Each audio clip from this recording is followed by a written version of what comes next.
कि उन्होंने लिखा है कि 1 quintal is equal to 1000 kilogram. It is a unit of the you can say that the mass के यूनिट किलोग्राम है. अगर बड़े यूनिट की बात करें तो quintal is also a unit. ये एमसीक्यूज में वो पूछ सकते हैं हमसे कि अगर हम बात कर लें कि 1 क्विंटल किसके इक्वल है तो वो 100 किलोग्राम के इक्वल आ जाएगा. लेकिन अगर मैं आपको ये कहूं कि 1/10 part of quintal, 1/10 part of quintal जो है, मैं ऐसे एमसीक्यूज की स्टेटमेंट बना लेता हूँ.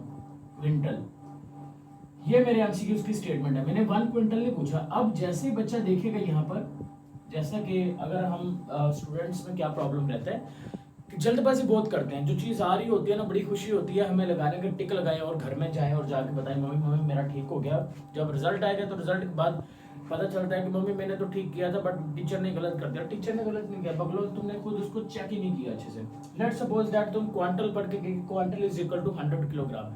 पेपर के अंदर जो क्वेश्चन आ गया वो उन्होंने ऐसे पूछ लिया कि quintal, the 10th part of the quintal is equal to, मतलब जो क्वांटल का 10वां हिस्सा है वो किसके इक्वल है.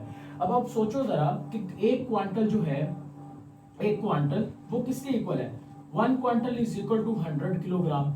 लेकिन अगर मैं उसका 10वां हिस्सा कर रहा हूं, मतलब 1/10 पार्ट ले रहा हूं, तो वो किसके इक्वल आएगा. वो आएगा 100 का 10वां हिस्से के. तो 100 का 10वां हिस्सा जो होता है वो किसके आएगा, वो आ जाएगा 10 किलोग्राम के इक्वल आ जाएगा. तो इस तरह से आपने ये भी याद रखना है कि अगर वो कभी घुमा फिरा के भी पूछ लें तो आपने कंफ्यूज नहीं होना कि वो क्या करते जा रहे हैं और आप लोग उसमें नर्वस हो जाएं. ऐसा नहीं होना चाहिए. इसी तरह से अगर वो पूछ लेते 3/4 of a quintal is equal to, बताइए 3/4 ऑफ क्वांटल, बताइए बेटा जल्दी से आंसर करिए.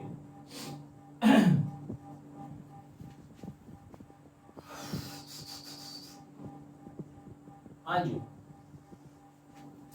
3/4 of a quantal, it's very easy.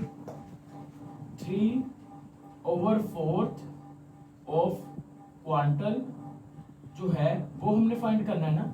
तो क्वांटल किसके इक्वल था, 100 किलोग्राम के. तो मैंने यहाँ पे लिख लिया 100.